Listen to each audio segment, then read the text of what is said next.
Je m'appelle Christophe Maupin, j'ai 62 ans depuis samedi dernier. J'ai dirigé un CER, je ne sais pas si vous savez ce que c'est qu'un CER, les centres d'économie ruraux. C'est les experts comptables des agriculteurs.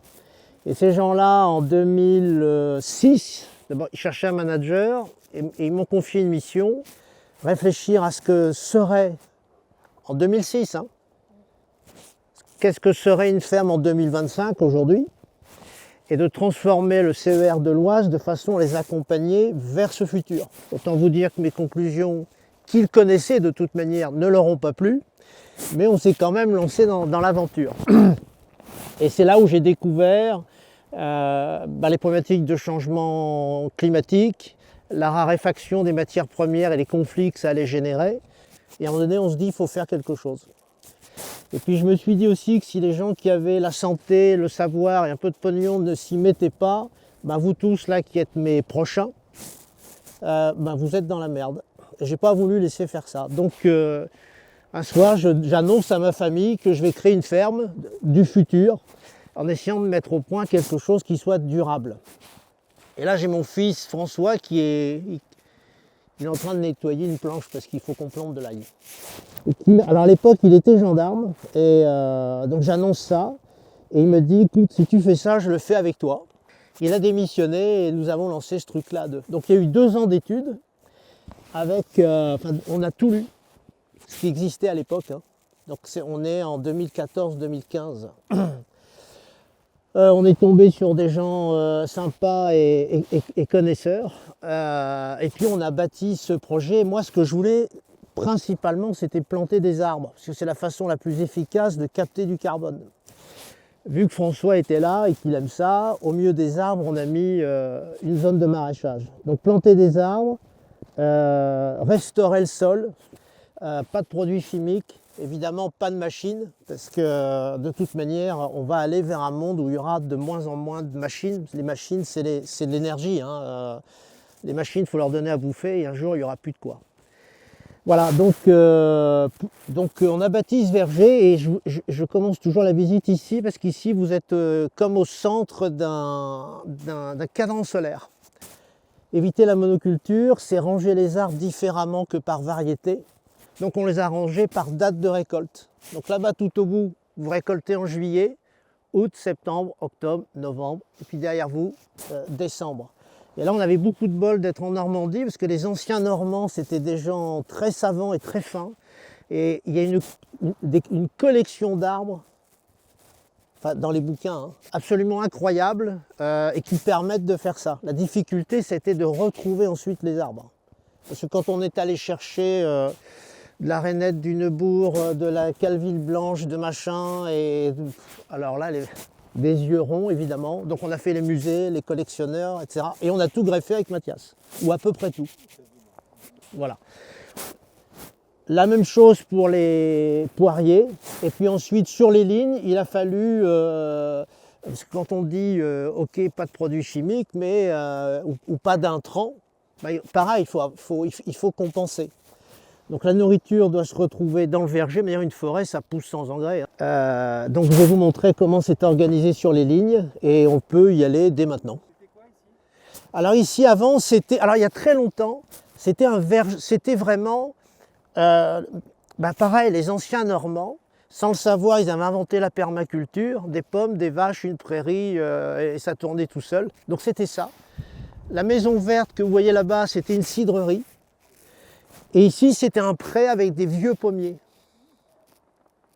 Et puis ensuite, ça a été pendant 30 ans, il devait y avoir, sur 4 hectares et demi, il y avait une trentaine de bœufs. Et ici, c'était archi massacré. Et quand je suis arrivé faire les premières études de sol, moi j'y vais avec une petite pelle de jardinier. Hein, j'ai dû retourner chez moi chercher une pioche. On a cassé la semelle de surpâturage. Le sol était tassé, 5,2 de pH, quand même pas mal, c'est un record. Cassé la semelle de surpâturage. Ah ouais, non mais c'était dingue. Et les premières mesures de sol avec Mathias, mais on passait plus de temps à faire les trous qu'à mesurer les...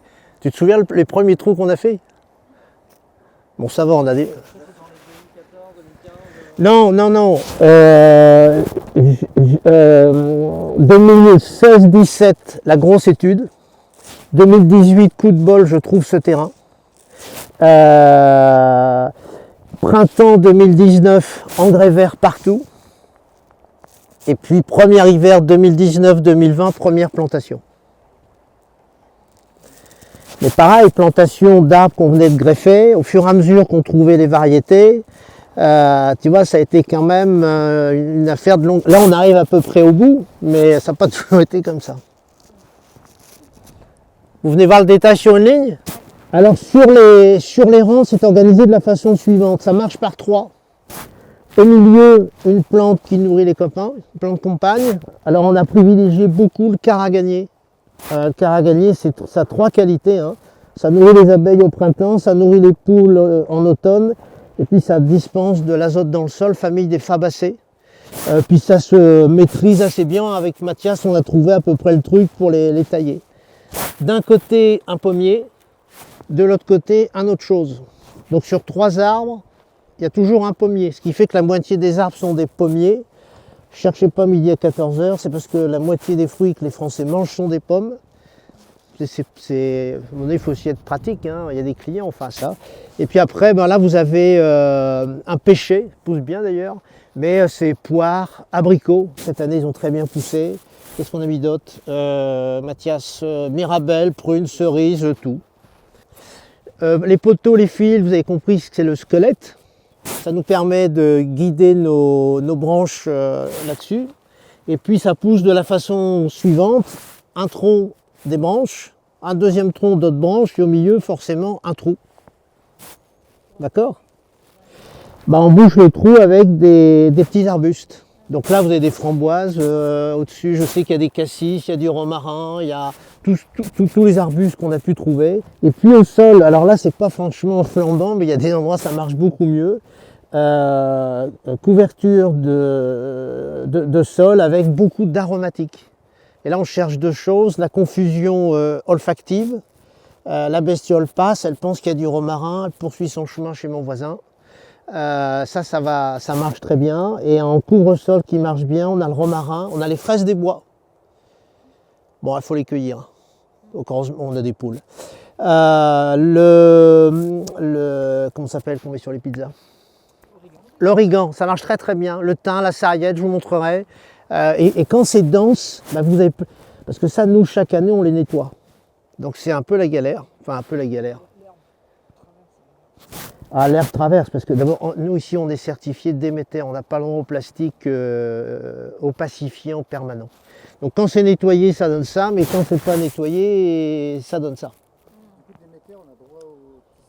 Tu as le droit au tissé. Mais pas, alors tu as le droit à l'ensilage pour faire crever les plantes quelques instants, mais tu n'as pas le droit de façon permanente. Pas de plastique si possible dans les sols non plus, ça c'est juste toléré. Voilà. Ok. Mais en réalité ça c'est presque plus galère que de l'ensilage, parce qu'en réalité ça sera hyper dur à retirer. Bah, je ne cherche pas à le retirer en fait. Hein. Oui.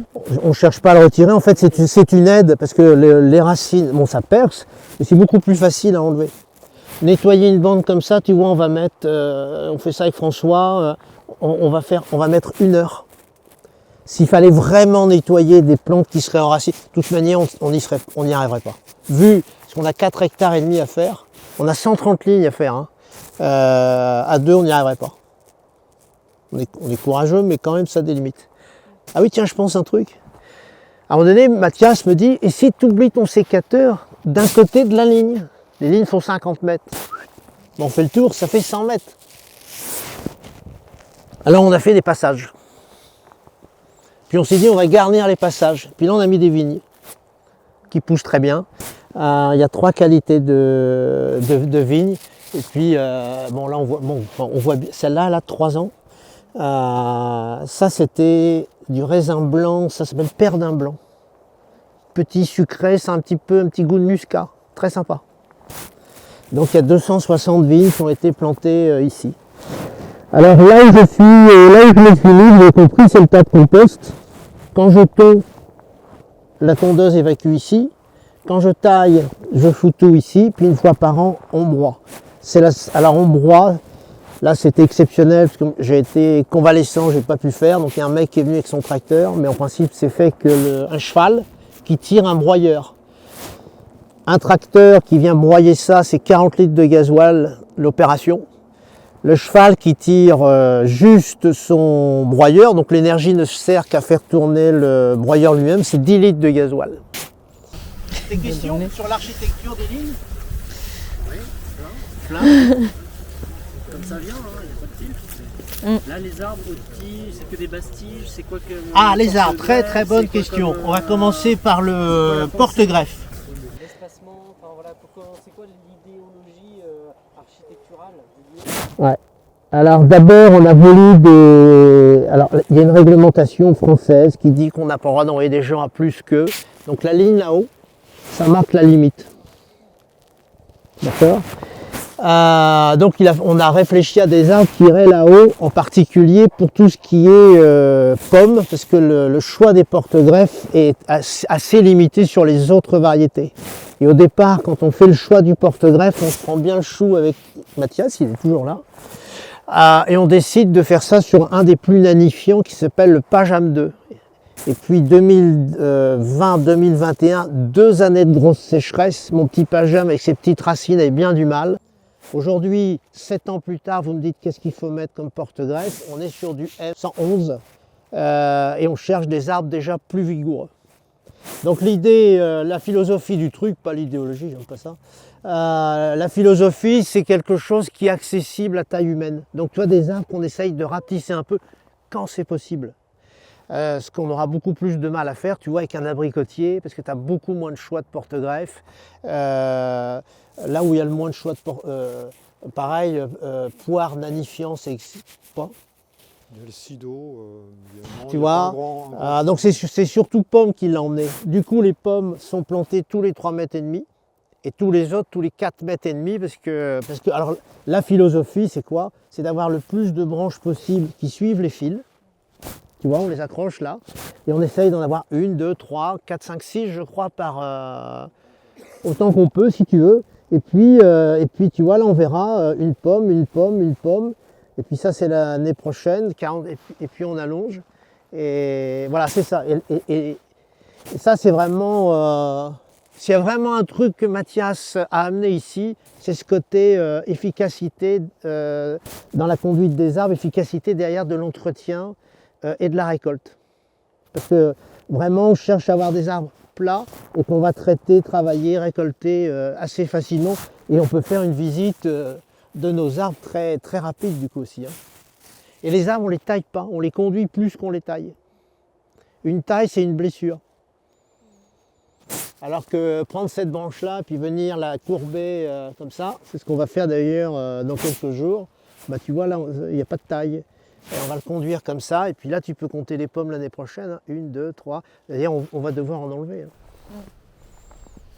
Et au niveau, moi j'ai des questions aussi par rapport à l'investissement là pour les 4 hectares, tout planté et tout. C'était quoi l'investissement de départ? Ici, il y a 300 000 € d'investissement.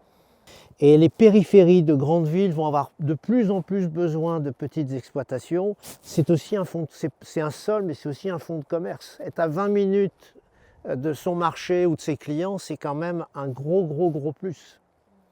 Donc le terrain, je l'ai payé cher, mais à ce motif-là. Et puis après, sous les lignes d'arbres, et ça on a bien fait de le faire, il y a un goutte à goutte enterré.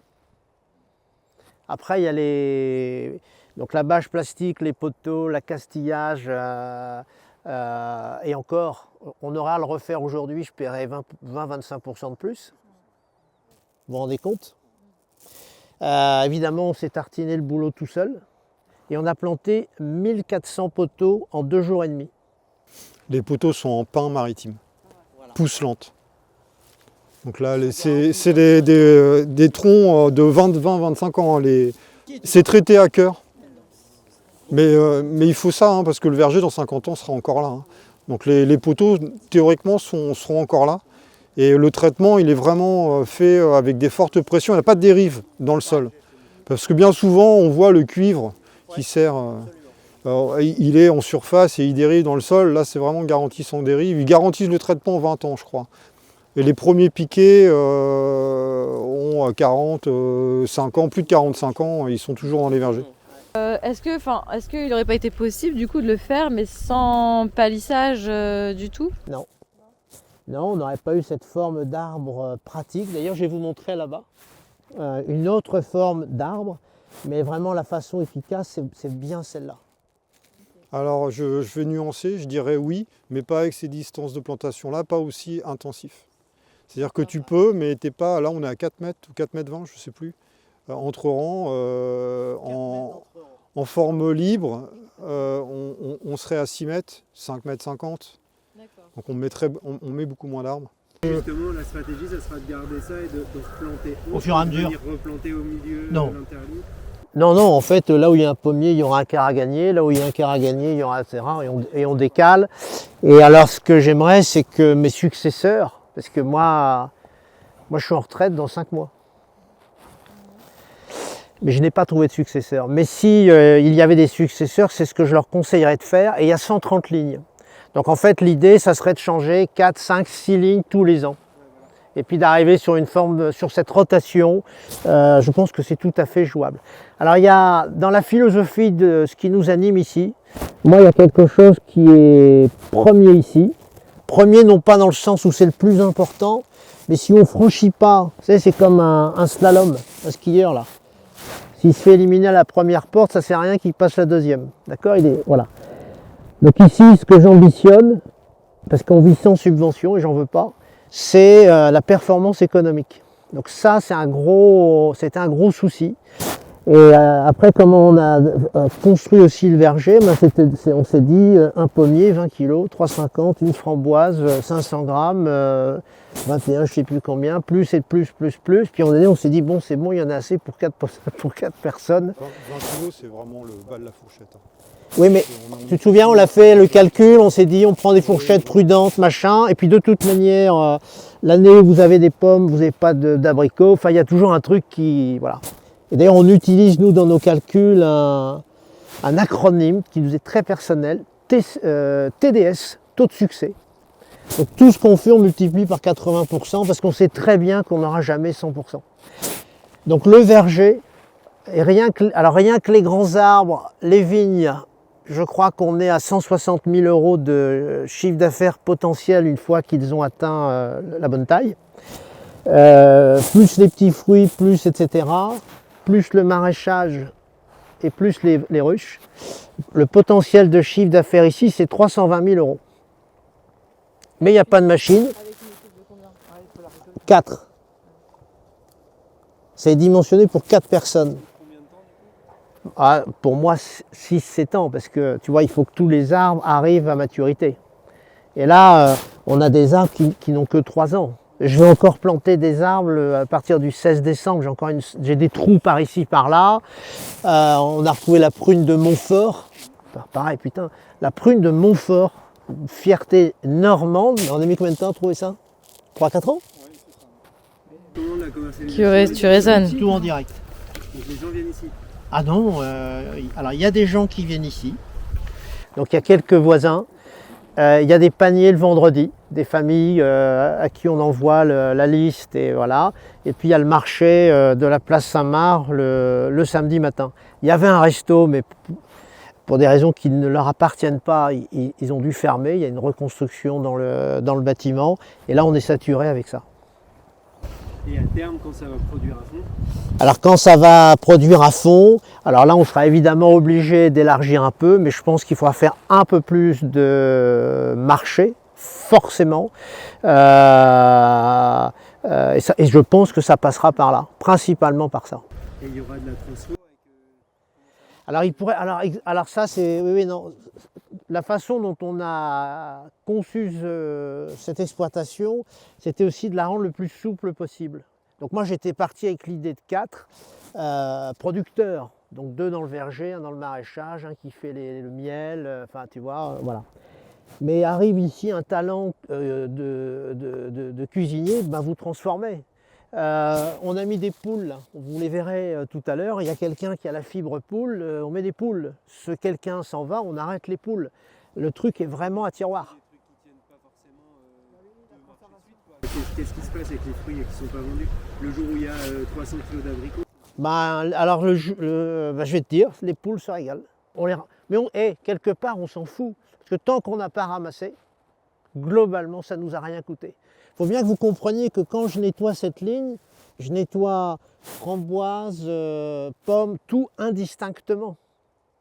Et donc on va passer 2 heures, 1 heure chacun à nettoyer ce machin-là. On va faire une taille en verre au mois de juillet, on va refaire une taille là. Et si tu veux, faut bien que vous compreniez un truc, c'est qu'ici les coûts, ils sont voisins de zéro. Hein. Il y a quand même 300 000 € d'investissement. C'est pas un coût. Pardon? Il faut faire vivre 4 personnes. Il faut rembourser les 300 000 € investis. Dans l'idée, ouais, moi j'aimerais bien. Mais je ne l'ai pas fait non plus dans cette optique-là. Il faut que ces 300 000 € soient rentables. C'est-à-dire qu'ils ramènent 3-4% par an, ça serait un très très bon placement. Mais il n'y a pas de tracteur, il n'y a pas d'assurance du tracteur, il n'y a pas le gasoil du tracteur, il n'y a pas l'entretien du tracteur, il n'y a pas d'intrant. Quand vous supprimez tous ces trucs-là, ça dégage grave. Hein. Donc, et à partir du moment où on récolte, oui, il y a du temps à y passer, mais on ne récolte que si c'est vendu. Concrètement, votre chiffre d'affaires actuel et vos charges? Alors non, le chiffre d'affaires actuel, il est, si tu veux, vu la taille des arbres, il est très très faible. Hein. Je crois que ça sera peut-être la première année cette année où on va équilibrer produit charge, tu vois. Mais nos charges sont absolument fixes du coup. Et puis voilà, la longueur des branches progressant, le chiffre d'affaires ira en progressant. Et quand vous dites sur un marché normand, place Saint-Marc, v'là de la Calville, v'là de la rainette du Neubourg,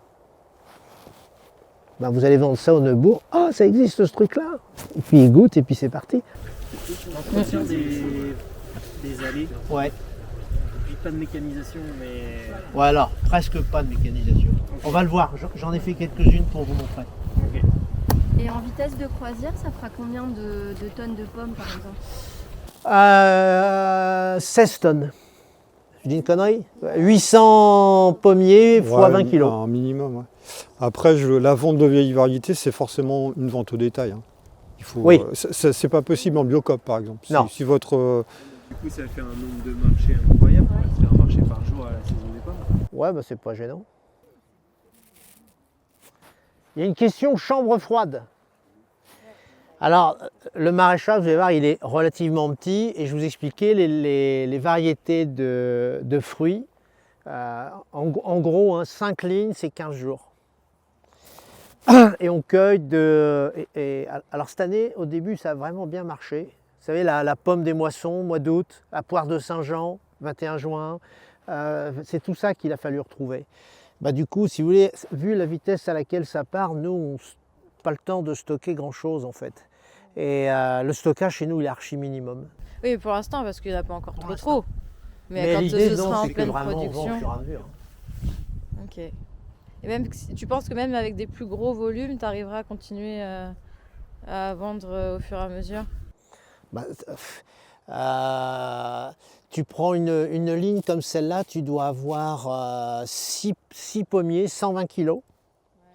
Et en fait, c'était ça le calcul. Donc dans la semaine, c'est 120 kg par jour. Vendre 120 kg de pommes, enfin, une famille normale qui achète des pommes, elle en achète 1 ou 2 kg à la fois. Hein. Sur un marché, ça part vite. En fait, nous, on est plus aujourd'hui pénalisés par le manque que par le trop. Voilà. Alors, c'est pas vrai des petits fruits. Les petits fruits, tout arrive en même temps. Les framboises.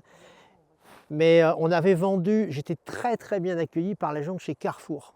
Très surprenant. Enfin, a priori. Maintenant, ils m'ont dit, monsieur, vous êtes le bienvenu, vous sauvez surtout pas. Ils ont accepté les prix qu'on leur a demandé, c'est-à-dire 4 fois plus cher que ce qu'ils achetaient au Maroc, sachant que les Biocop nous avaient mis dehors. Donc tu vois, on peut avoir des surprises. Hein. Et je pouvais vendre chez Carrefour Tourville-la-Rivière, donc c'est à 10 minutes d'ici. J'avais une commande pour 3 000 € de framboises, en barquette de 125 Tu les vendais combien? 2,49. Donc ça, c'était très très très correct. Bon, on en a cueilli que 600 €, mais parce qu'à chaque fois qu'on allait cueillir, il pleuvait. Et ça, c'est les petits fruits, ça c'est terrible. Les petits fruits, c'est archi délicat. Alors que les pommes, les poires, on s'en fiche un peu. Ce qu'on a bien réussi cette année, c'était les abricots, les vignes et les figues. On est à Rouen, on n'est pas à Perpignan. Hein. Voilà. Ce que je voulais vous dire, c'est qu'on a 4,5 hectares, mais on utilise, ça c'était vraiment dans les axes forts de philosophie, la performance économique, mais il y avait le respect de la création. C'est-à-dire mettre une exploitation agricole dans le vivant sans tout détruire.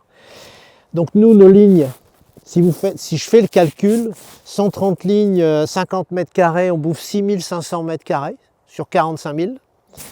On a 3-4 000 mètres carrés de maraîchage au sens large. Après le reste, vous ne nous y voyez pas. Ça nous a permis de refaire des mares. On a fait 3 mares. On a recréé un bois tout du long. On a recréé un bois là-bas. Enfin, on a vraiment remis. On a une prairie là-bas à laquelle on ne touche pas, une prairie sauvage. Et ça n'affecte en rien la possibilité de chiffre d'affaires. En été, ici, c'est plein de bestioles. Et en fait, ce que je vise, moi, c'est l'équilibre de tout ça. Quand on a eu dessiné le verger, et puis quand je vous disais une pomme 20 kg, 3,50 machin, à la fin, il restait cette grande bande. On ne savait pas trop quoi en faire, mais on s'était dit qu'un jour ici, l'histoire du projet à tiroir, il pourrait y avoir des animaux. Et donc, mon conseiller arbre, il m'a dit tente, parce qu'il nous manquait un peu des arbres à noyaux. Donc ici, c'est des cerises, des prunes principalement, et avec une coupe multi-axe. Par rapport à ta question tout à l'heure, c'est des arbres qui ont des développements, des supports, des porte-greffes plus puissants, donc des arbres qui se développent plus.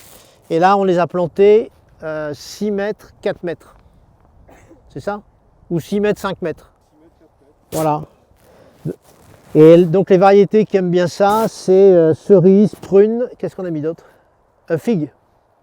Figues, mais on aurait pu faire avec des pommiers aussi. Hein. L'entretien des allées. Donc je l'ai fait. Je me suis dit quand même. Donc j'ai une tondeuse que j'ai récupérée sur un ancien Golf. Éjection latérale, pneu basse pression. Parce que pour aller sur les Golfs, il ne s'agit pas de dégommer la pelouse. C'est un nom, j'ai oublié. Et donc vous avez vu, quand je tonds, j'éjecte par là. Et il me faut à peu près, il me faut un réservoir et demi, donc ça doit faire 15 litres pour tout tondre. Je fais ça une fois tous les 15 jours. Tant que l'herbe est basse, la machine passe. Là, l'herbe commence à être trop haute et du coup, je suis obligé d'aller tout doucement.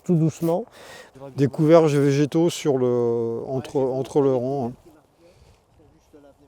Non mais là tu parles entre les rangs, Oui, est-ce que ça pourrait se pas, faire pas sur la ligne. Non, pas sur la ligne, vraiment entre les rangs. Bah, Entre les rangs, en théorie, je passe pas.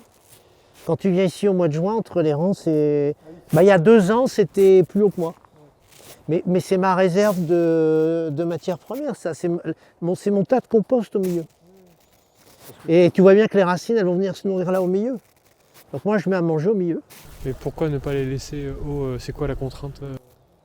Ben, pour l'entretien, pour la cueillette, parce qu'il y a des gens qui viennent cueillir ici, il faut que les bordures soient propres. Enfin propres, j'aime pas ce terme-là, il faut que ce soit tondu. Mais ici au milieu, ouais. Là c'est parce que ça vient d'être broyé. Puis je te dis, moi j'étais absent 6 semaines quand même. Hein. Donc j'ai demandé à un mec de faire ça, il a fait comme il a pu. Mais en principe ici c'est le tas de compost. Et en fait tu as un andin qui fait 20-30 cm entre les tailles, les déchets. Là on va nettoyer la bâche, tout va être béné là-dessus. Donc il n'y a pas de transport de matière non plus. Hein. J'ai beaucoup réfléchi à ces questions de logistique. Donc tout est là. Qu'est-ce que toi tu as pu apporter dans le verger quand tu es arrivé et J'ai une approche peut-être plus professionnelle dans le sens, oui, pratique. Donc qu'est-ce qu'on a vu Vous avez changé les lignes déjà d'orientation? Oui, l'orientation des lignes, ouais, pour les orienter nord-sud. C'est plus favorable quand c'est possible. Et là, c'était tout à fait possible pour l'écoulement de l'eau. C'était intéressant pour l'écoulement de l'eau et puis pour l'ensoleillement des arbres. Ok. Sinon, on crée des déséquilibres. Si tu plantes est-ouest, tu as un côté qui va mûrir avant l'autre, etc. Et là, tu disais, en soi, c'est pas très grave, mais c'est quand on récolte, du coup, C'est- chiant, Voilà, il faut revenir plus souvent. C'est plusieurs passes sur le même arbre. Ouais, ok. Et D'accord. qu'est-ce qu'on a mis en place Non, mais le vrai truc, c'est ça, c'est- c'est l'efficacité du ramassage de la taille. Donc tu vois, au départ, par exemple, donc en principe, les pommes, aulnes, pêches, si tu veux, les arbres sont tous différents. Mais quand tu prends les 5 lignes comme ça, tu as pomme, pomme, pomme. C'est clair qu'en matière de ramassage, c'est plus efficace. Et je pense que le vrai apport de Mathias, c'est qu'il a rendu les choses ici beaucoup plus efficaces. Ramassage, taille, soin, même si on ne pratique pas pareil, conduite des arbres, c'est Mathias ça. Hein. Tu vois, là, ce que je vais faire, c'est ça. Point terminé, réglé. Il faut que ce soit efficace. Hein. Le coût du fruit, c'est la main-d'œuvre. Exactement. Donc il faut vraiment tout Ouais, réfléchir. le D'où coût du les fruit, c'est la portes main-d'œuvre. pour pouvoir passer faut facilement l'avoir très de en chaque tête. côté du rang. Et là, à terme, tu veux pas du tout même un petit tracteur pour Non. les. Enfin, oui, mais ça va représenter beaucoup de kilos de pommes. Tu fais ça comment à la brouette enfin. Non. Alors, il pourrait. Mais mettez-vous en tête que les machines, vous allez vers la fin. Mais en attendant, on vend à Carrefour, Yeah. donc du coup, on fait tous des compromis jusqu'à temps qu'il y ait de Ouais, l'essence. mais moi, je fais pas de compte. Si j'avais 25 ans, je tiendrais un autre discours. Parce que j'aurais une famille à faire croûter, etc. Je ne suis pas dans cette situation. Moi, ma vie professionnelle, je l'ai faite. Ici, c'est sans compromis. Il n'y a pas de Qui va porter les pommes aussi? Pardon? Qui porte les caisses de pommes? Ben, c'est moi. Ou mon fils. Puis on a un petit. On a mis du temps à le trouver. Il faut un truc à grande roue assez souple. Donc on a une grande remorque avec des pneus de VTT, de vélo VTT. On a trouvé un petit machin qui va très bien. Alors non, le cheval, c'est effectivement. On a réfléchi, c'est tentant, mais enfin, il faut s'en occuper.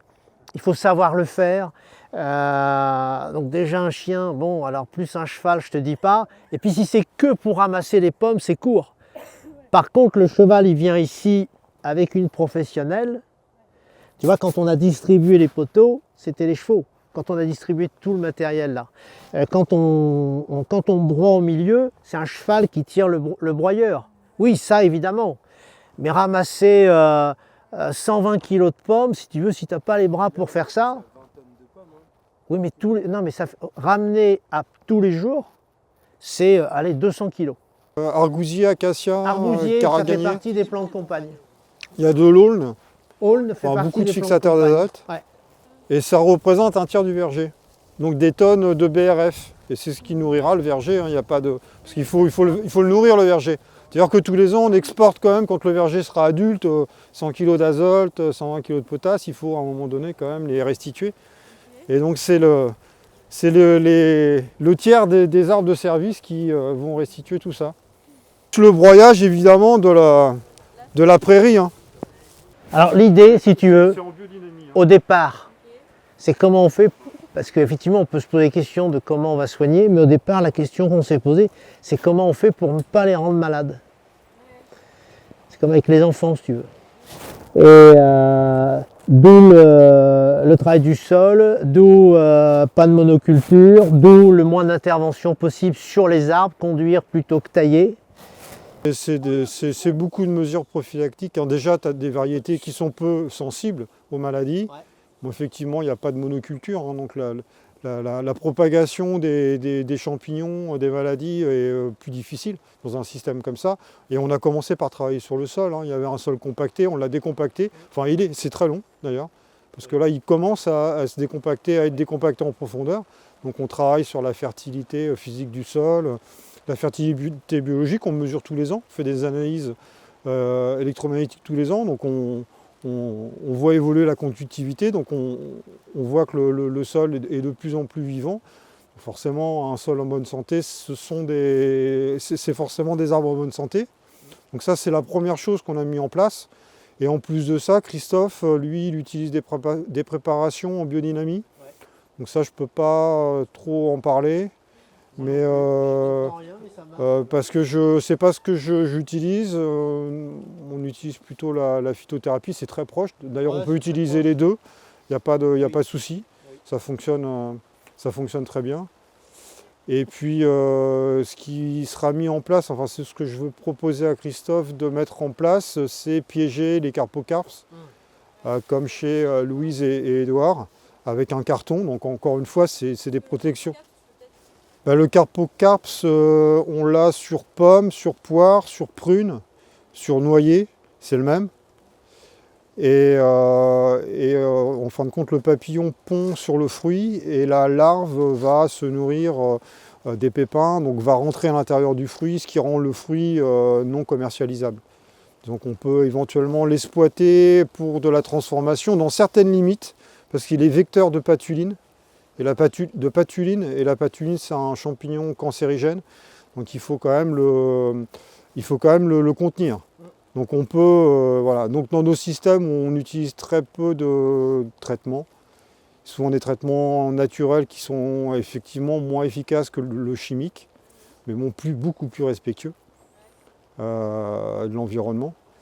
Mais on arrive à des bons résultats en le piégeant sur tronc, et puis après on peut utiliser du saccharose. Là, bon, après, c'est du sucre, hein, donc c'est vraiment inoffensif.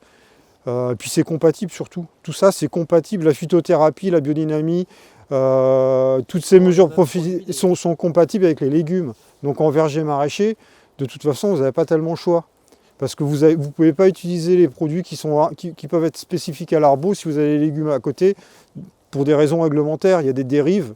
Même le soufre, hein, le cuivre utilisé en bio classique, ben, c'est pas possible en fin de compte en verger maraîcher. C'est très compliqué. Parce que si vous avez des dérives sur vos légumes, bah à ce moment-là, le légume que vous allez planter à côté, lui, le soufre n'est peut-être pas homologué sur ce légume-là, etc. Enfin voilà, on a essayé, hein, c'est impossible. Donc c'est forcément verger maraîcher de la phytothérapie ou du non-soin comme Louise et Édouard, et ça fonctionne. Hein. Voilà, ou de la biodynamie. Où là, la biodynamie, c'est différent, on pulvérise de l'information. Même si on ne comprend pas comment ça fonctionne, on a quand même démontré que c'était efficace de façon scientifique. Voilà, donc moi j'utilise 150 grammes de silice par hectare et Christophe il utilise 1 gramme de silice par hectare, moi j'en utilise 150 en phytothérapie. La silice, là c'est prouvé scientifiquement, hein, c'est une barrière mécanique. Hein, qu'on n'utilise pas d'ailleurs que pour les plantes. Hein. Qu'on n'utilise pas que pour les plantes effectivement. C'est un fongicide, mécanique. Mécanique, en fait, ça va durcir le feuillage. Et puis, tu pulvérises. Ouais, tu pulvérises. Et ça, il faut vraiment le mesurer, hein, ce temps-là. Hein, parce que c'est du temps, le soin des arbres. Et si j'ai un conseil, la première cause d'échec en verger maraîcher, c'est ça. C'est de ne pas mesurer le temps nécessaire à entretenir les arbres, parce qu'en général, on plante et puis un arbre ça va se débrouiller tout seul, et puis de toute façon on est préoccupé par le maraîchage parce que ça ne va pas rapporter de l'argent tout de suite, donc il est mis un peu de côté, ça c'est 90% des cas, c'est ça, et puis l'impact que l'implantation des arbres va avoir sur votre vie, quoi. Tout simplement, parce que ça va vous charger en plus, et ça c'est en général pas suffisamment mesuré. Et c'est trop tard en fin de compte, une fois que la maladie, et la différence avec le maraîchage, c'est-à-dire qu'une planche, on peut effectuer des rotations sur une planche, où voilà, on a perdu une planche de carottes, il y a du vert, c'est pas grave, mais le verger, c'est périn. C'est-à-dire que la tablure, le stock de tablure, il va faire qu'augmenter. À un moment donné, c'est ingérable. On peut arracher les arbres, quoi. Si c'est trop tablé, déjà c'est vecteur aussi comme le carpo de patuline, donc même pour la transformation c'est plus possible. Et la taille, c'est pareil, quand on n'a pas mesuré le temps, et ça c'est facilement mesurable, hein. Moi je peux vous donner les chiffres, hein. D'ailleurs, c'est ce que je fais. Au démarrage de projet, on a un nombre d'arbres, puis derrière ce nombre d'arbres, on a un temps de récolte, un temps de taille, un temps de soin, un temps d'entretien de la strate herbacée. Ça, il faut vraiment le mesurer. Si ça ne rentre pas, si vous ne pouvez pas le faire rentrer, voilà, mettez pas en place, ou alors réduisez. Mais ça, c'est vraiment un calcul à faire. Et ça, c'est un Qu'on va apprendre à faire. Au départ. Moi, j'avais pensé que le verger et le maraîchage étaient contracycliques. Le verger l'hiver, le maraîchage, non. En fait, il y a des interventions verger en été qui se chargent sur le temps de travail des légumes en plus. Donc là, c'est très dur. La cueillette des petits fruits. Donc on a dû faire venir quelqu'un, parce que nous, à deux, on n'y arrivait plus. Et puis les arbres grandissant, le temps de travail grandit. Plus de temps tu vois, plus tes branches sont longues, plus il va falloir que tu y passes de temps. Ça, on ne l'a pas bien modélisé. Et tu arrives vite à une centaine d'heures hectares, quoi, en moyenne. Hein. Plus pour le kiwi, plus. Ouais. Enfin, voilà, en n'est gros, pas que en verger l'hiver. diversifié à la louche.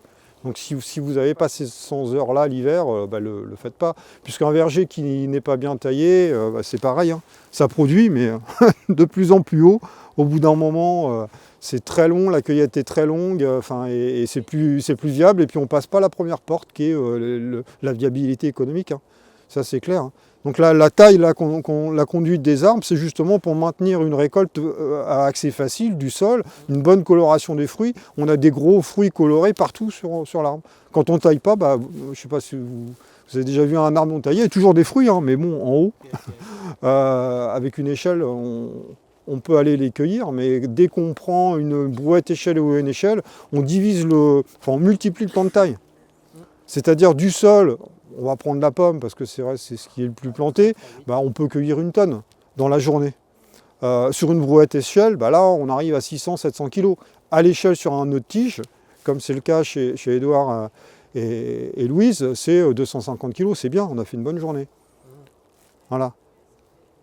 Les professionnels ne travaillent qu'avec des basses tiges, pour cette raison-là. Le demi-tige est un bon compromis. Mais je ne vous conseille pas d'utiliser le haut-tige pour les pommiers. Vous pouvez utiliser du haut-tige pour les châtaignes ou alors de la pomme à cidre, enfin tout ce qui peut être secoué et ramassé au sol. Mais sinon, ce n'est pas cohérent, vous ne passez pas la première porte, c'est sûr. Parce que vous allez être en face sur vos marchés voilà, avec des producteurs qui, eux, cueillent tout du sol. Hein, Et qu'est-ce que je peux dire, les petits fruits, c'est vrai que je suis un peu inquiet le fait que ça ne soit pas récolté. À la rigueur, il faudrait presque quasiment arracher s'il y a trop, plutôt que de laisser les fruits sur l'arbre parce que ça va vraiment attirer la drosophile. Et ça, on ne sait pas lutter contre la drosophile, même en conventionnel. D'où l'intérêt des poules. Voilà, les poules peuvent aider. On peut poser des pièges pour essayer de restreindre la population de drosophiles. La drosophile, c'est la petite mouche, la drosophile Suzuki, qui n'est pas de chez nous, il n'y a pas de prédateurs. Et ça, c'est vraiment problématique pour les petits fruits. Donc petits fruits, oui, c'est la même. Fraises, cerises, petits fruits. Et alors l'abondance, ça a quand même des limites. Le mieux, quand même, c'est de planter ce qui peut être cueilli. Maintenant, parce que la lutte contre la drosophile, j'ai quand même des clients qui ont misé tout sur les petits fruits et eux, ils cueillent même les pourris, tout est cueilli, tout est ramassé. Donc il y a un tri pour la commercialisation, puis il y a un tri pour la poubelle. Et ils gèrent la drosophile de cette façon-là. Pensez à ça. Et petits fruits, effectivement, c'est très intéressant parce que c'est 20-25 € le kilo, mais c'est ce qu'il y a de moins rentable. Ouais. C'est très intéressant parce que c'est 20 € le kilo. On a l'impression on peut faire du chiffre sur une petite surface, mais quand vous regardez le nombre d'heures, le chiffre d'affaires à l'heure, c'est le plus bas en fait. On fait 4 fois mieux avec de la pomme, avec de la poire, avec du kiwi, avec de la vigne. Ça n'a rien à voir. Donc il faut bien tout mesurer avant d'installer un système. Et ce système-là, il est intéressant, mais il faut être, vous avez bien compris, très bon commercial. Voilà. Sinon, ça ne fonctionne pas. Il faut vraiment... et forcément de la vente au détail. Les variétés anciennes, la diversification comme ça, c'est forcément de la vente au détail. En Biocop, c'est pas possible. Il y a trop, ils ne vont pas référencer 68 variétés de pommes. Enfin, vous n'allez pas les intéresser. Ils ne savent pas. Et puis de toute façon, il faut déguster. Il faut expliquer aux gens, les anciennes variétés, c'est plus nutritif. Il y a 4 fois plus de nutriments que dans les variétés récentes, etc. C'est pas moi qui le dis, c'est des enquêtes que choisir. Enfin, ça, il faut être là, quoi. Et là, il n'y a pas de stockage, donc il faut vraiment savoir avoir une force de vente impressionnante. Nous, pour l'instant, on fait que le marché de la place Saint-Marc le samedi matin à Rouen. Mais nous, notre clientèle, c'est Rouen. Mais à terme, je pense que, enfin, je sais pas, peut-être 3, peut-être, mais bon, mais 4 personnes. Pardon? Ah non, mais là, on récolte rien. Donc, mais le peu qu'on amène, c'est...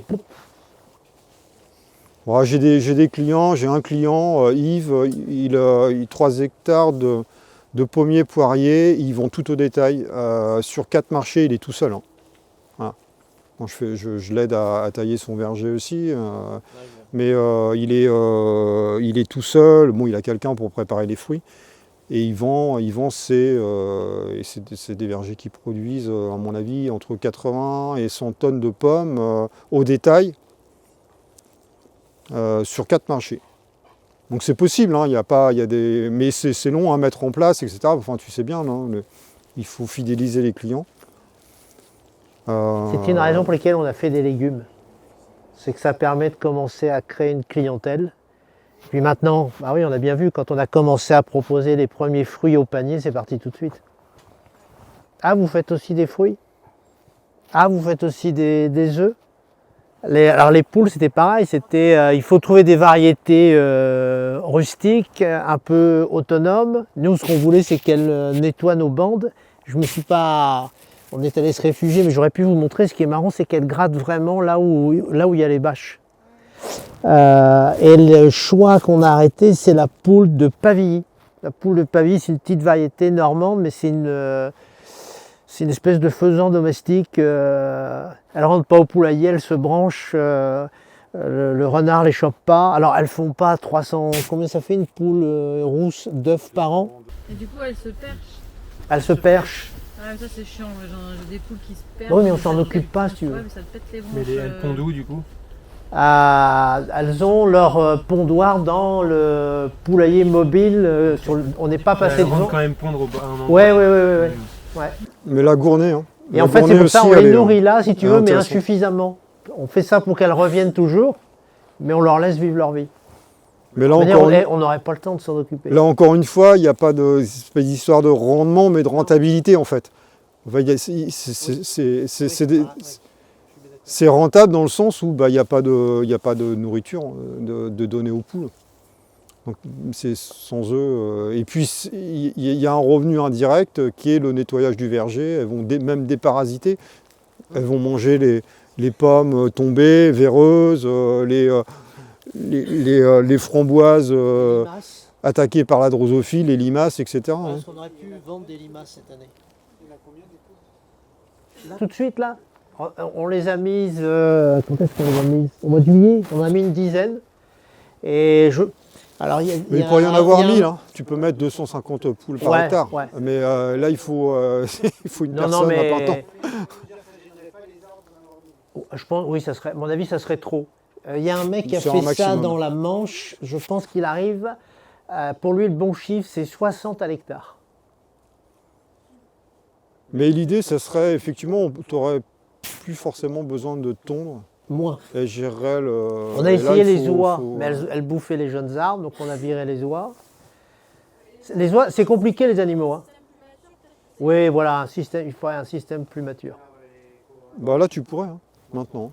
Bah non, parce qu'il y a encore des jeunes arbres. Ah oui, tu as encore des... Les oies bouffent les écorces. Ah, nous, elles ont mangé les écorces de certains pêchers. Que des pêches. pas les pommes, pas les abricots, machin, elles ont bouffé mais la force de son bec, c'est incroyable cet animal-là. Donc là, pour en revenir au traitement, parce que c'est quand même important si vous voulez avoir une qualité de fruits, l'idée c'est de vendre des fruits de table, et puis même pour la transfo, vous avez bien compris, je vous ai parlé de patuline. Là, Christophe, en biodynamie, ils sont à 30 litres hectares, donc c'est des bas volumes, ça peut être fait avec un pulvérisateur à dos, ça c'est ok. En phytothérapie, on est en bas volume, hein, mais on est déjà à 200 litres hectares. Donc là, sans tracteur ou sans cheval, c'est pas possible. Quand tu C'est dis possible, hectare, impossible. on parle d'une densité comme tu as là, Ouais. comme référentiel. Ah oui, non, mais même avec du demi-tige libre, donc ce qu'on a vu, les cerisiers qu'on a vus, parce que c'est possible de faire ça, c'est quand même moins d'investissement. On met moins d'arbres, voilà, il y a moins de production de fruits par hectare, mais il n'y a pas l'investissement du tutorage qui est quand même important. Hein. Donc à l'époque, c'était 15 € le piquet, maintenant c'est 25. Hein. Enfin, vous calculez, c'est... Voilà. Donc ça, vous pouvez vous en passer, c'est possible, mais de toute façon, il faut pulvériser vos arbres. Si vous voulez, enfin, quoi que je dis ça, mais non. Il y a des contre-exemples. Mais si vous voulez avoir un maximum de fruits de table pour accompagner vos légumes sur le marché, il faut pulvériser. Jusqu'à 5000 m², vous pouvez le faire avec un atomiseur à dos thermique. Ça, c'est possible, donc à la main. Mais après, c'est forcément un atomiseur porté par le tracteur. Et par le tracteur, ou ça peut être, il y a des atomiseurs qui sont tirés par des chevaux. Ça existe aussi. Et tu passes une fois dans la saison? Ah oui, non, mais voilà, non, c'est pas du tout ça. Parce que nous, cette année, on a fait toutes les semaines. Parce que c'était très propice à la tablure. Donc on pulvérise du thé de compost oxygéné, enfin des micro-organismes pour avoir un effet antagoniste. Plus dans ce thé de compost, on met de la zéolite qui contient beaucoup de silice, qui maintient les micro-organismes sur le feuillage, plus d'autres choses, des infusions d'ortie, et une fois sur deux, de la reine des prés, qui va stimuler les défenses immunitaires de la plante. Donc voilà, c'est un petit cocktail qui passe partout, et c'est toutes les semaines. Et on n'a pas de tavelure. On n'a pas eu de tavelure cette année, alors que c'est... Enfin, très peu de tavelure. D'ailleurs, j'ai vu de la tavelure dans les vergers qui étaient traités en bio classique, souffle-cuivre. Il y avait plus de tavelure que chez nous. Donc pour l'instant, ça fonctionne bien. Alors attention, pour l'instant, c'est un jeune verger. C'est un contexte encore particulier. Il faut, voilà, c'est entre guillemets, on ne crie pas victoire. Pour l'instant, ça se passe bien. Mais il n'y a jamais eu de... Oui, là, je parle de chez nous, enfin chez Sylvie. Mais bon, après, j'accompagne une dizaine de vergers naturels comme celui-ci un peu partout, là, dans plusieurs régions de France. Et c'est le même protocole. Hein. Donc je dirais dans les autres vergers, là, Christophe, il a choisi d'être que 100% biodynamie. Un jour, il changera d'avis. Non, j'ai peut-être un peu de en fait, le problème de ce que propose Mathias avec la phytothérapie, alors il faut savoir que c'est souvent les mêmes plantes, hein, ou les mêmes bases. La silice, elle est employée dans des deux côtés, mais il faut un tracteur. Ouais. Donc moi, je m'échine à faire en sorte que le sol respire, c'est pas pour passer avec un tracteur dessus. Voilà, là obligatoirement, il faut un tracteur ou un animal. Et puis toi, c'est 200 litres d'eau par traitement. Enfin, on remonte dans des trucs. C'est 500 ça correspond. En classique. Hein. Ouais, ça correspond pas du tout. Nous ici, avec donc nous, c'est 16 grammes de silice pour tout. Et quand on passe la silice, on la passe y compris sur nos légumes. Et oui, on utilise le signal. Mais je vais vous dire un truc. La navette spatiale, elle est recouverte de silice. La silice, là, elle est utilisée, c'est le matériau brut. Les plastiques qui emballent les médicaments particulièrement sensibles, cancer, etc. Il y a 10% de silice dans le plastique. 10%. 100% la navette, 10% le plastique, 250 grammes... pour 500 litres en ce qui concerne, nous on utilise 4 grammes, ouais. Mais c'est l'idée du signal. C'est pour ça que la biodynamie, on ne sait pas comment ça marche. Mais j'ai pas plus de tavelure que les autres. Pardon? Oui. Alors on la dynamise dans un volume d'eau et on asperge ça. Non, parce que nous, avec 50 litres, on fait tout. Donc on le fait à dos d'homme. Tu peux le faire, Ouais. Ouais, c'est rien. Alors que Ouais, nous, mais c'est en fait c'est le signal qui compte. C'est pour ça que je te disais, la navette spatiale 100%, les plastiques 10%, Mathias peut-être 1%, puis nous 0,01, mais on utilise le signal. C'était une des raisons des bâches. C'est qu'au début, la concurrence de l'herbe aurait... Nous, les arbres qu'on a plantés, greffés, ils étaient hauts comme ça. Donc si tu veux, on aurait laissé l'herbe, nos arbres étaient morts. Maintenant, on a bien compris que les arbres sont... Enfin, il n'y a pas de concurrence entre les arbres et l'herbe maintenant. Mais au début, oui, il faut faire gaffe. À terme, alors comment tu vas faire pour...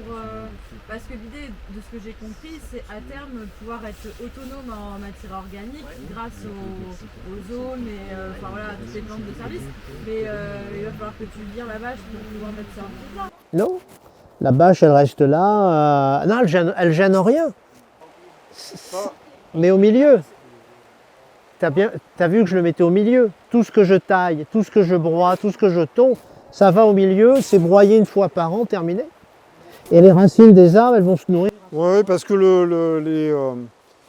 les radicelles, en fait, elles sont les poils absorbants sont au niveau de l'andin. C'est vraiment pile poil, les racines vont se toucher. Hein. Oui, bah, y a des systèmes où on paille. Hein. On préfère pailler avec de l'organique. Mais là, c'était pas possible. Enfin, le temps non, c'était impossible de... Bah, au pied des arbres, je vois pas l'intérêt, à part pour éviter l'enherbement, mais tu n'auras pas suffisamment de hauteur. Tu seras obligé d'importer de la matière. Mais effectivement, le mieux, c'est le paillage organique, hein, les déchets de paille. Paille de lin, c'est top. Ça tient presque 2 ans. Mais là c'est ce qui est fait. Hein. Là, au milieu, il faut s'imaginer que l'hiver... Ah, mais parce que ça vient d'être broyé, mais tu serais venu il y a 15 jours, c'était comme ça. Oui, il y a du carbone. Tu as la tonte régulière de la feuille, de l'herbe, qui est plus azotée, enfin ça vous savez. Et puis ce qui est broyé l'hiver, ce qui monte en tige, là, forcément ça va apporter plus de carbone. Plus le broyage des arbres de service. Théoriquement, on va valider forcément avec des analyses de sol. Mais théoriquement, le bilan humique, il est neutre ou positif. On n'a pas parlé des consoudes, mais il y a des pieds de consoude qui sont plantés régulièrement, donc ça va aussi apporter beaucoup. Bah, de la matière organique est riche en potasse, c'est très riche en potasse. Donc là, il n'y a pas de souci au niveau de l'apport en potasse, on va compenser, mais plus que largement. Oui, puis après, on a quand même des arbres à système racinaire pivot. Il y a quand même, tu as planté du chêne, et ça c'est connecté directement à la roche-mère.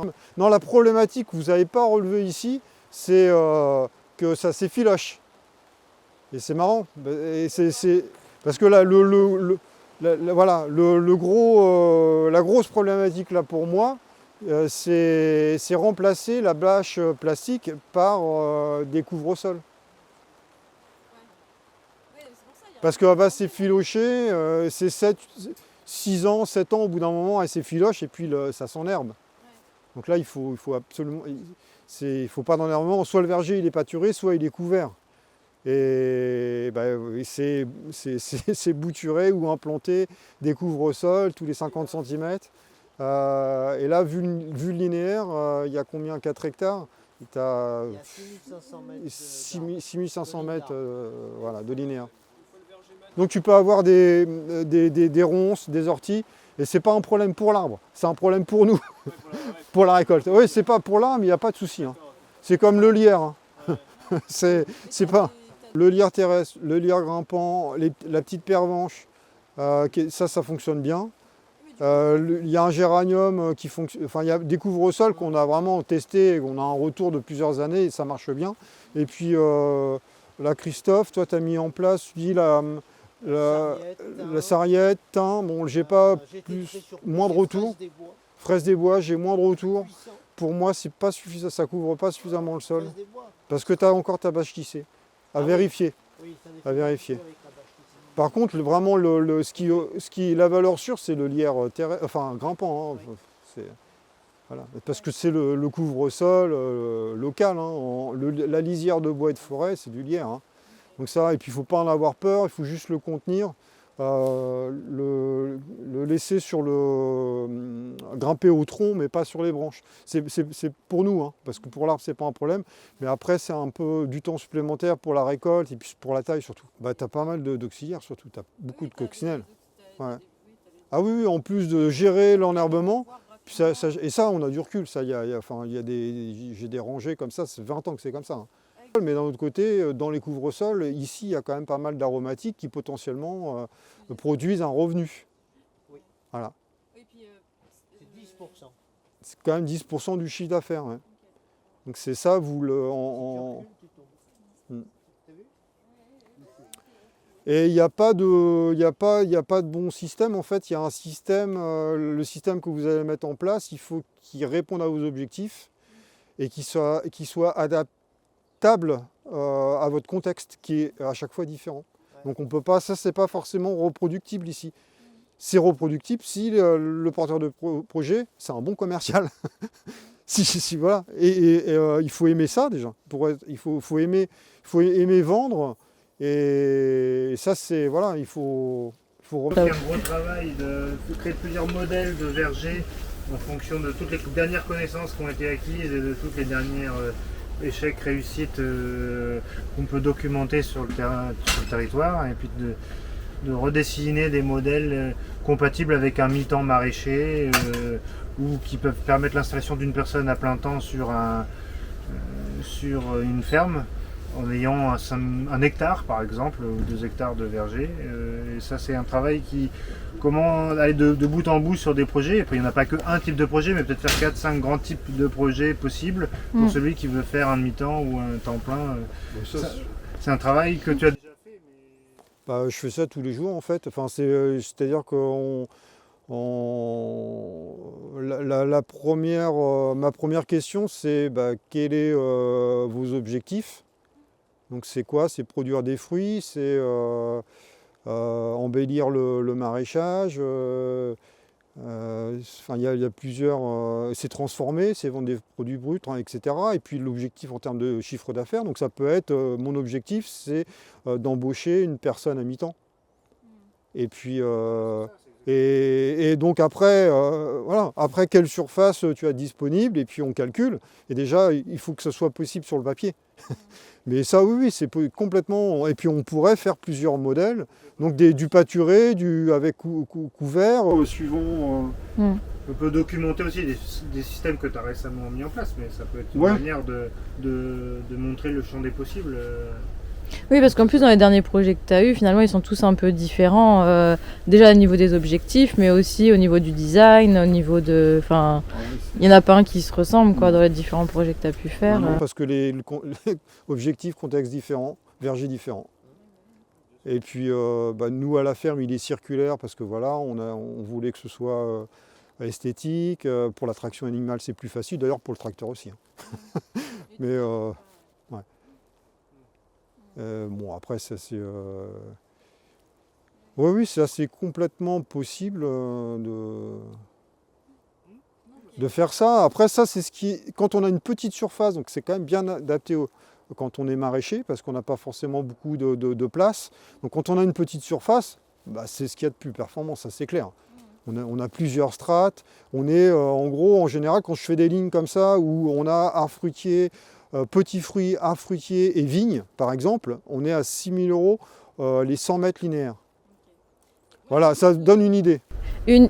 J'arrive pas trop à voir le côté efficacité du geste sur des systèmes comme ça, parce que là, ok, c'est par période normalement de maturation, mais quand tu passes, du coup, tu marches beaucoup finalement pour faire tous tes pommiers, pour faire tous tes vignes, parce que tu fais pas tout en même temps. Enfin, je suppose dans les caisses après tu vas avoir différentes, tu fais pas 1 mètre je récolte de la vigne, à 1 mètre de plus je vais récolter de la pêche, tu vois, mais du coup ouais, mais tu peux agencer différemment. Verger maraîcher en général, on diversifie avec 3 essences et c'est des blocs. En fait, t'as un bloc vigne, pomme, groseille, et puis un autre bloc poire, je sais pas moi, kiwi, framboise, etc. Donc diversifier au niveau de la propagation des maladies, c'est ok. Tu vois, c'est pas compatible entre les essences, donc on est ok. Et puis tu peux faire des blocs de 15 mètres, des séquences de 15 mètres, 20 mètres, d'une même essence, d'une même... voilà. En général, c'est ce que je fais. Pour simplifier. Et tu sais que là, ce bloc-là, ce verger-là, bon voilà, c'était poire. Là c'était prévu aussi pour de la libre cueillette. Ouais. Donc là, et voilà. En libre cueillette, c'est possible d'agencer comme ça. Mais si vous n'avez pas le projet de libre cueillette, c'est mieux de faire des séquences de plusieurs arbres. Et en général, on fait des séquences, on calcule par rapport au temps de récolte. Donc là, moi, je reste une matinée, ou je reste 2 heures. Donc après, je déplace mon tracteur, ou ma brouette, ou voilà. Mais, et en général, on ne se déplace pas loin. Parce qu'on retrouve très rapidement la variété un petit peu plus loin, la même variété, la même essence. Mais par contre, elle est compartimentée. Parce que là, à côté, j'ai une séquence d'arbres de service. Là, j'ai du poirier, ce n'est pas la même tablure. Voilà. Sensible à la tablure, c'est pas la même tablure. Donc tout ça, c'est disséminé. Ces maladies-là, maladies cryptogamiques, c'est la pluie qui va projeter le spore et le vent qui va la disséminer dans le verger. Donc en fait, c'est des feuillages, des barrières de feuillage qui ne sont pas compatibles. On freine vraiment la maladie. Hein. Voilà. Et c'est pour ça que la phytothérapie, à mon avis, fonctionne. La phytothérapie, à mon avis, ne fonctionnerait pas dans un verger classique, dans une monoculture. Et elle fonctionne parce qu'on greffe nos arbres aussi nous-mêmes. C'est-à-dire que souvent on achète l'arbre et la maladie. Hein. J'ai beaucoup de plus en plus de cas de sions malades, chancrés, etc. Les pépinières ils sont débordés de plus en plus. Donc le fait de greffer soi-même ces arbres ou d'être sur une parcelle où il n'y a jamais eu d'arbre fruitier, voilà, c'est un contexte un peu particulier. Hein. Donc on est... Là, il y a déjà eu des arbres fruitiers ici. Hein. Donc il y a de la tablure dans le sol. La tablure, elle peut rester 20 ans. Hein. Ah, mais c'est ce que m'a dit, tu nous disais là, pendant les rencontres, je crois, tu disais que tu pouvais pas replanter un pommier sur un pommier. Non, il ne faut pas. Mais ça, c'est par rapport aux nématodes. En plus, là, il ne faut surtout pas, il faut laisser plusieurs années avec une... Ou alors tu plantes un prunier à la place du pommier, etc. Et puis pour parler au niveau du bastige, la durée de vie du bastige, c'est pas un problème hein, pour moi, du tout. Parce que je travaille dans des vergers qui ont des années 60 de bastige. Les vergers, la surface, elle est toujours là. Hein, sauf que tous les ans, il y a 10% de la surface qui est renouvelée.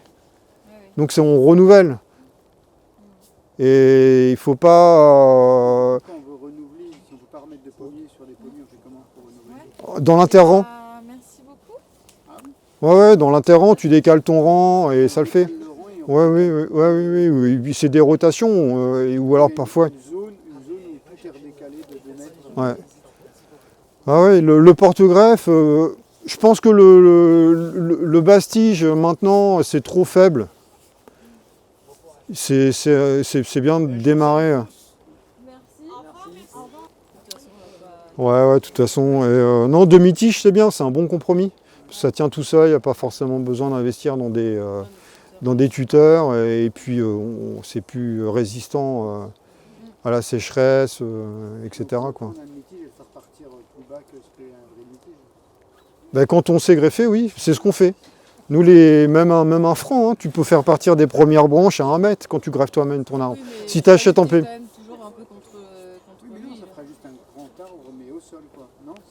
C'est ça, oui, tu vas pouvoir cueillir une plus grande partie du sol, mais bon, ça reste un arbre volumineux.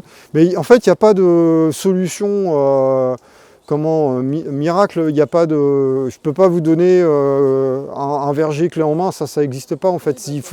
C'est comme le maraîchage, hein, c'est du sur-mesure en fonction de... Et puis un verger maraîcher, ça peut être... moi, je ne veux pas récolter pendant la saison de maraîchage, donc j'ai du tardif. J'ai de la châtaigne, de la figue, des variétés qui vont se cueillir au mois d'octobre, c'est possible. Hein. Vous produisez, et qui vont se conserver longtemps. On n'a pas parlé des fruits à coque, mais noisetier, noix, ça c'est top, hein, et ça se vend très bien. Hein. Et c'est moins sensible aux maladies, ça peut être ça aussi un verger. Hein. Alors la pomme, j'en mets de moins en moins. pour l'instant, c'est la moitié, ça représente comme ici la moitié du volume de fruits, mais c'est de plus en plus bouché. Ouais. Tout le monde, hein, tout le monde produit de la pomme. Donc je vous invite, la poire, il y a vraiment encore beaucoup de demandes, ça vous pouvez y aller, mais c'est un peu plus compliqué. Puis il y a plein d'essences en fait où on pourrait y aller. C'est 10 ans, ouais, la pleine production. Hein. Mais il faut quand même y penser, parce que tu vois, même maintenant, tu as toutes les alternatives en farine de châtaigne et tout, et ils recherchent. Il faut de la place. Si vous avez de la place, oui, partez sur ce type de production. Parce qu'en plus, vous n'êtes pas obligé de mécaniser la récolte. Hein. Et il y a des machines, je ne vais pas citer les deux marques, mais il y a des machines pour 400 000 €. Tu as une machine qui ramasse les châtaignes, les noisettes, les pommes. Et c'est 1 tonne à l'heure. Enfin, tu peux déjà voir grand. Parce qu'un producteur de châtaignes, c'est 30 hectares. Hein, si tu veux vivre de la production de châtaignes. Donc il ne faut pas aller partir là-dedans, mais avoir... Mais 10 châtaigniers, c'est quand même 500 kg de châtaignes. Alors, c'est déjà pas mal. C'est déjà pas mal. Ça peut même être récolté. Enfin, nous, on les récolte à la main. Mais voilà. Et on va te remercier aussi, Mathias, à moins qu'il y ait des dernières questions. Si vous avez, oui. J'ai pas l'impression. Merci beaucoup. Et puis, bientôt en formation, du coup. Bientôt en formation. Oui, c'est pour ceux que ça intéresse. Il y a une formation avec Mathias, je l'ai déjà dit, certainement, tout le monde n'était pas là, mais la semaine du 13 janvier. On doit démarrer, oui, le 20. Visio le 13 et le présentiel vers le 20, ouais. Voilà, en janvier. Bon, de toute façon, il y a les infos sur notre Facebook, et la newsletter et un peu partout. Mais où on va parler, oui, de conception du verger, de taille et de soins naturels. Voilà. Et on va pratiquer aussi surtout. Et on va surtout pratiquer la taille pendant au moins une demi-journée. Ouais. Ok. Et merci.